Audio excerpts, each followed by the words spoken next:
પ્રદેશ ભાજપ દ્વારા ગઈકાલે જિલ્લા પંચાયતના પ્રમુખ તથા ઉપપ્રમુખોની વરણી કરવામાં આવી। બંને ઉમેદવારે પોતાના ફોર્મ ભર્યા હતા। જિલ્લા પંચાયતમાં ભાજપની મેજોરિટી હોવાથી ચૂંટણી માત્ર ઔપચારિક બની હતી, જેમાં પ્રમુખ અને ઉપપ્રમુખ બિનહરીફ ચૂંટાયા હતા। તો બીજી તરફ પ્રદેશ ભાજપે કારોબારી ચેરમેન તરીકે નરસિંહ સોજિત્રા, શાસક પક્ષ નેતા પારુલબેન કણસાગરા તથા દંડક અમરસિંહ ચૌહાણને જવાબદારી સોંપી। કુવાડવા બેઠકના સંજય પીપળિયાને પ્રમુખ તરીકે પસંદ કરવામાં આવ્યા, જ્યારે ઉપપ્રમુખ પદ માટે કોલીથડ બેઠકના સામત બાંભવાને પસંદ કરવામાં આવ્યા, જેઓએ ગઈકાલે જિલ્લા વિકાસ અધિકારી સમક્ષ ચૂંટણી ફોર્મ ભર્યું હતું। જિલ્લા ભાજપ સંગઠન દ્વારા લેવાયેલા આખરી નિર્ણયમાં કુવાડવા બેઠક પરથી છેલ્લી ઘડીએ પક્ષના ઉમેદવાર બનેલા સંજય પીપળિયાને જિલ્લા પંચાયતના નવા પ્રમુખ તરીકે જાહેર કરવામાં આવ્યા, જ્યારે કોલીથડ બેઠકના વિજેતા પ્રતિનિધિ સામત બાંભવાને ઉપપ્રમુખની જવાબદારી સોંપવામાં આવી। મળેલી સામાન્ય સભામાં કારોબારી ચેરમેન સહિતના હોદ્દેદારોની પણ વરણી કરવામાં આવી હતી।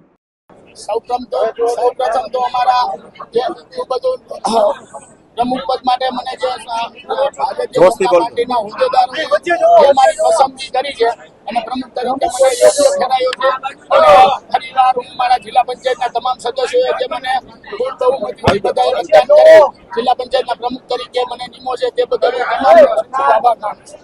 ખાસ ગામના સરપંચ તરીકે આપણે કામ કર્યું, હવે જિલ્લા પંચાયતના કઈ રીતે રાજકોટ જિલ્લામાં વિકાસ શું મુખ્ય આપનું સપનું રોડ ખાસ તો મારે આ ત્રીજી ટર્મ સરપંચની મારે ચાલુ છે। 15 વર્ષથી સતત સરપંચ હોય એટલે નાનામાં નાના અને છેવાડાના માણસોના શું પ્રશ્નો છે એ અમે સારી રીતે જાણી શકીએ છીએ।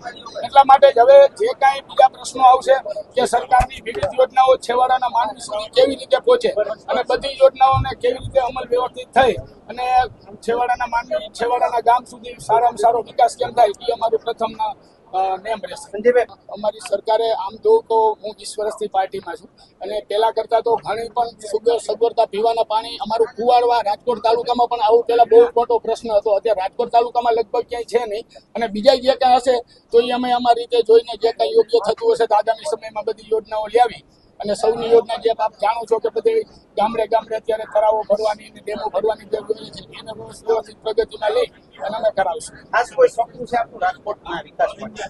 બસ રાજકોટ એટલે એ આપણા સૌરાષ્ટ્રનું પાટનગર ગણાય અને વિકાસલક્ષી ગામ છે એટલે એ વધુમાં વધુ કેમ એમાં વિકાસ થાય એવું અમે પહેલેથી જોશું, જેમાં શિક્ષણ હોય, રોજગારી હોય કે પછી રોડ રસ્તાના કામો હોય કે આરોગ્યને લગતી સુવિધા હોય એ કેમ બેટર થઈ શકે એના ઉપર અમે પૂરતું ધ્યાન આપીને વ્યવસ્થિત કરાવીશું।